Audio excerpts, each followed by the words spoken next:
وَلْتَكُنْ مِنْكُمْ أُمَّةٌ يَدْعُونَ إِلَى الْخَيْرِ وَيَأْمُرُونَ بِالْمَعْرُوفِ وَيَنْهَوْنَ عَنِ الْمُنْكَرِ وَأُولَئِكَ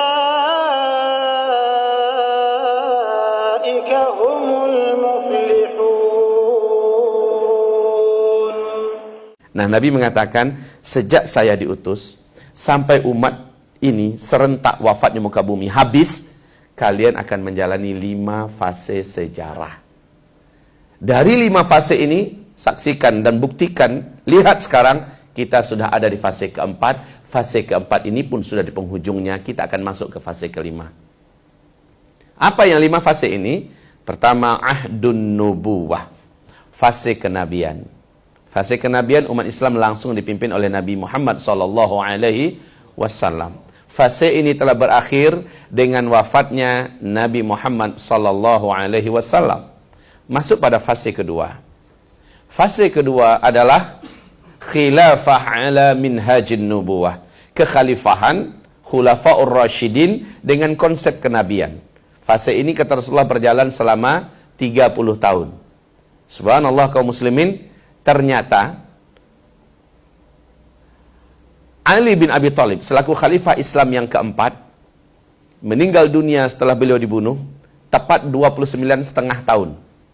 Lalu Nabi mengatakan 30 tahun, berarti 6 bulan lagi, Allahu Akbar, 6 bulan ini kaum muslimin sepakat menyerahkan kekhalifahan kepada Hasan bin Ali bin Abi Thalib.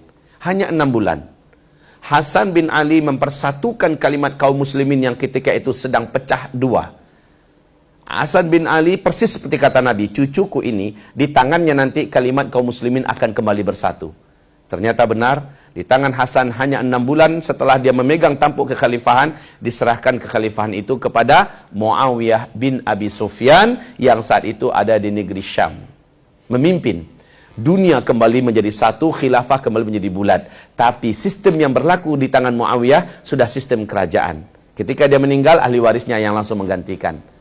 Nah, kaum muslimin, inilah yang dia disebut dengan fase ketiga.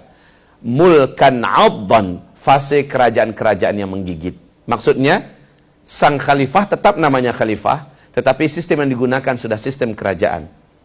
Jadi yang khilafah sudah selesai, genap 30 tahun, ini masuk sistem kerajaan. 1227 tahun.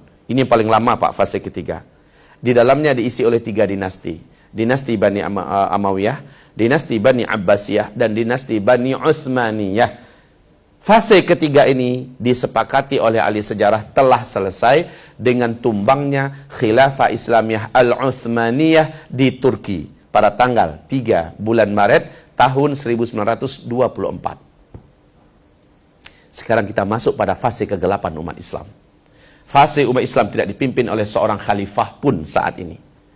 Ini disebut oleh Rasulullah dengan mulkan jabarian, fase penguasa-penguasa yang diktator. Pada fase ini umat Islam jadi pecundang di timur dan di barat. Umat Islam jumlahnya banyak tetapi bagai buih di atas lautan. Umat Islam tidak mempunyai power apa-apa dan tidak dihargai di mana-mana. Nyawa umat Islam tidak berharga. Pada fase ini umat Islam menghadapi berbagai macam tekanan yang sangat berat. Bahkan Rasul berkata, orang yang hidup dan berislam ketika itu, sebenar-benarnya berislam, mereka seperti menggenggam batu bara yang menyala. Tetap digenggam bagaikan tangan hangus dan terbakar rasanya. Dilepas, maka dia terlepas dari Islam. Pada fase keempat ini, umat Nabi akan murtad sejumlah 2/3 daripada total yang ada, kata Rasulullah. Fase keempat, fase kita. Fase yang berat, Pak. Pada fase keempat ini nanti 4 tanda besar kiamat akan muncul. Dukhan, Dajjal, Nabi Isa turun, Ya'juj Ma'juj. Fase keempat kita ini. Di fase kelima, 3 tanda besar kiamat. Matahari terbit dari sebelah barat. Keluarnya binatang raksasa dari dalam perut bumi sebanyak 3 kali di tempat yang berbeda. Dan terakhir, bertiupnya angin lembut yang membawa kematian kepada seluruh orang-orang yang beriman di muka bumi ini. 7 tanda besar kiamat akan disaksikan oleh umat Nabi. Nah, fase keempat yang kita jalani sekarang ini, sekarang sedang ada di ujung-ujungnya, Pak. Bagaimana kita menandakannya? Sebentar lagi. fase keempat ini pasti akan berakhir. Masuk di fase kelima. Pada fase kelima, enggak lama. Bumi ini aman, seaman-amannya, kata Rasulullah. Bumi sudah kembali dipimpin oleh khilafah Islamiyah. Fase kelima Nabi menyebutkan khilafah ala minhajin nubuwah. Kembali hadir kekhalifahan dengan konsep kenabian. Tapi tidak lama. Nabi mengatakan 7 tahun atau 8 tahun, paling lama 9 tahun, fase kelima ini selesai. Masya Allah. Enggak pakai 100 tahun atau 1000 tahun. Enggak. Hanya 7, 8 atau 9 tahun. Fase kelima ini habis. Dan fase kelima ini Allah sebutkan dalam Al-Quranul Karim. Lihat surat An-Nur. Surat yang ke-24. Di ayat yang ke-55. Jadi kita imani fase kelima ini pasti akan terjadi di mana bumi akan kembali dipimpin oleh khilafah Islamiyah. Bapak, Ibu, silakan buka New York Times, pernyataan spektakuler dan sangat vulgar dari CIA Amerika Serikat, intelijen Amerika Serikat. Apa kata mereka? Masa depan dunia akan kembali ke dalam pangkuan khilafah Islamiyah. Masa depan dunia akan kembali ke dalam tangan khilafah Islamiyah. Persis dalam urutan hadis ini, fase kelima. Persis dalam ayat surat An-Nur ayat 20, surat 24 ayat 55. Bedanya, CIA berani menyebutkan tahun. Menurut mereka, khilafah Islamiyah akan kembali dan menggenggam dunia nanti pada tahun 2020. Beda dengan KGB Rusia. KGB Rusia mengatakan jaya-jayanya nanti khilafah Islamiyah di masa yang akan datang memimpin dunia ini adalah tahun 2025. Sekelas CIA, sekelas KGB, Timur dan Barat, mereka punya analisa yang hampir sama. Kalau begitu Pak Ustadz, 4 tanda besar kiamat akan terjadi dalam waktu dekat. Yes. Masalahnya kita tidak berani menyebutkan tanggal, bulan, dan tahun. Kalau melihat begini, 2020, kita sekarang 2016, 2017, 2018, 2019, 2020. Ustadz, mungkinkah dalam 4 tahun ini? Jangan beriman dengan pernyataan orang kafir. Ini harus kita sepakati. Ini akan menyatakan orang kafir kan? Kafir Amerika dengan kafir Rusia. Tapi setidak-tidaknya kita pasti wajib beriman dengan ayat Al-Quran surat An-Nur, ayat 55 yang menjamin masa depan dunia akan kembali dalam pangkuan khilafah. Kita beriman dengan ininya.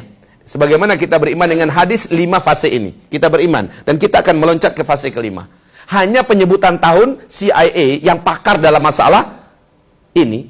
KGB Rusia yang memang bidangnya ini. Mereka menyebutkan penyebutan tanggal dan tahun. Itu urusan mereka. Dan kita tidak akan mempercayai itu. Taib kaum muslimin. Fase keempat. Di fase keempat ini. Hamba-hamba Allah. Sebentar, maaf. Nabi menyebutkan, sejak aku diutus sampai umatku serentak wafat di muka bumi, ada 5 fase. 5 fase ini akan diisi oleh rentang waktu berikut ini. Hadis Abu Daud berikut. Dengarkan Bapak Ibu. Antara aku diutus sebagai Nabi dan Rasul, sampai umatku serentak wafat, Allah menjadikan masa waktu yang disediakan oleh Allah untuk kalian, ada 2 hadis ya, masing-masing dari Abu Daud, tapi status hadis ini dhaif. Ingat ini baik-baik, status hadis ini dhaif. Arti dhaif itu apa? Lemah. Kalau hadis lemah, adabnya ketika meriwayatkannya harus disampaikan ini hadisnya lemah. 1. Yang kedua, adabnya jangan dijadikan hadis lemah sebagai hujah, sebagai dalil. Yang ketiga, adabnya ya, hadis lemah tidak bisa dijadikan sebagai landasan untuk membina akidah di atasnya. Tetapi adab yang keempat, hadis dhaif tetaplah perkataan Nabi. Dia masih masuk dalam hadis ahad. Hadis ahad itu 3 tingkatan, sahih, hasan, dan dhaif. Sekalipun dia statusnya hadis dhaif, maka dia tetap perkataan Nabi. Perkataan Nabi Muhammad SAW tetap lebih diutamakan dari perkataan makhluk manapun, ulama manapun. Jadi, yang kelima, adab dengan hadis dhaif, kita boleh mendengarkan, meriwayatkan, membaca riwayat sebagai ilmu pengetahuan, tetapi tidak dibina di atasnya keyakinan dan akidah. Oke, saya sudah sampaikan adab-adab menyampaikan hadis dhaif. Hadis ini diriwayatkan oleh Abu Daud. Apa kata Rasulullah? Umur umatku, sejak beliau diutus ya, sampai wafatnya umat Islam serentak di muka bumi, adalah umur umat Yahudi dikurangi dengan umur umat Nasrani. Umur umat Yahudi dalam sejarah hanya 2000 tahun. Umur umat Nasrani dalam sejarah adalah 600 tahun. 2000 dikurang 600 berapa? 1400. Ustadz, kita sekarang sudah 1438 Hijriah. Udah lewat dong Pak Ustadz. Kalau kata orang Padang, ambek cah. Janta gagih bana. Jangan terlalu cepat kita memutuskan. Ini belum stop loh. Masih ada lanjutan hadis Abu Daud yang lain. Tapi hadis Abu Daud berikut ini turuknya banyak. Jalur periwayatannya banyak, bukan dari satu jalur, sehingga hadis ini statusnya naik kepada Hasan li ghairi. Apa kata Rasulullah SAW?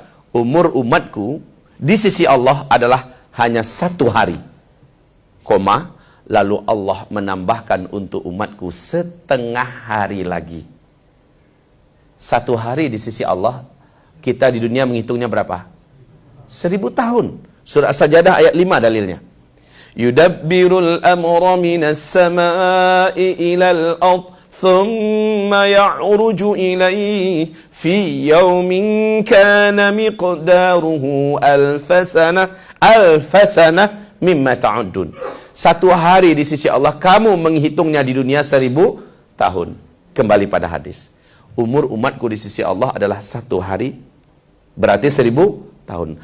Lalu Allah tambahkan untuk umatku setengah hari lagi. Berapa? Hadis ini ditutup, semoga umatku tidak menjadi lemah karena Allah menambahkan untuk mereka setengah hari lagi. Coba lihat, makin ke ujung makin lemah nggak kita terasa? Makanya Nabi menutupnya dengan doa, semoga umatku tidak menjadi lemah. Gimana tidak? Makin kesini makin berat keadaan kita, Pak. Makin lemah keadaan umat Islam. 1000 tambah 500, 1500. Kalau tadi 1400, maka dengan ini para ulama membuat kesimpulan umur umat Nabi ini lebih dari 1400 tahun, tapi tidak akan full 1500 tahun. Imam Asy-Syaukani bahkan menyebutkan 1476 umat Nabi Muhammad di muka bumi ini sudah habis. 1476. Ada pernyataan yang disandarkan kepada Ibnu Hajar Al-Asqalani, tetapi sampai hari ini saya sudah membolak-balik kitab-kitab itu, saya belum menemukannya. Tapi disandarkan, dan ini menurut saya penyandaran yang kurang bertanggung jawab. 1477. Ada lagi yang menyatakan 1482. Tapi saya lebih merasa aman dengan apa yang disampaikan oleh Syekh Al-Hafiz Ibnu Rajab Al-Hambali. Apa kata beliau? Pokoknya antara 1400 lebih, maksimal adalah 1500 tahun. Sekarang kita cari aman melalui jalur hadis ini 1500. Sekarang kita dihitungan berapa, Pak? 1438 Hijriah. Lah, kalau Hijriah itu kan berarti setelah Nabi hijrah dari Mekah ke Madinah kan? Baru setelah hijrah dihitung penanggalan dalam Islam. Padahal menghitung umur umat Islam sejak Nabi Muhammad diutus sebagai Nabi dan Rasul. Artinya, ada 13 tahun beliau di Mekah yang belum masuk ke dalam 1438. Tambahkan. Gitu kan? 1438 tambahkan ke 13. Hasilnya 1451. Andai kita ambil full saja bulat 1500, tersisa di depan kita hanya 49 tahun saja lagi umat Islam ini masih hidup di bumi. Setelah itu seluruh umat Islam Allah habiskan. Bukan kiamat ya. Umat Islam Allah habiskan. Kiamat nanti. Kiamat yang akan menyaksikannya hanyalah orang-orang kafir saja di muka bumi ini. La haula wala quwata illa billah. Di satu sisi kita akan berkata, Alhamdulillah. Betul Pak? Karena kita umat Islam tidak akan menyaksikan kiamat. Sejelek-jelek makhluk yang hidup di muka bumi, kata Rasulullah, seburuk-buruk manusia yang hidup di muka bumi adalah yang nanti akan langsung menyaksikan kiamat besar, kehancuran alam semesta. Dan Allah Maha Santun, Maha Mulia, Maha Pengasih, Maha Penyayang. Seluruh hamba-hambanya yang beriman Allah wafatkan dulu agar tidak menyaksikan itu. Tapi yang innalillahi wa inna ilaihi raji'unnya adalah ternyata dekat sekali waktunya.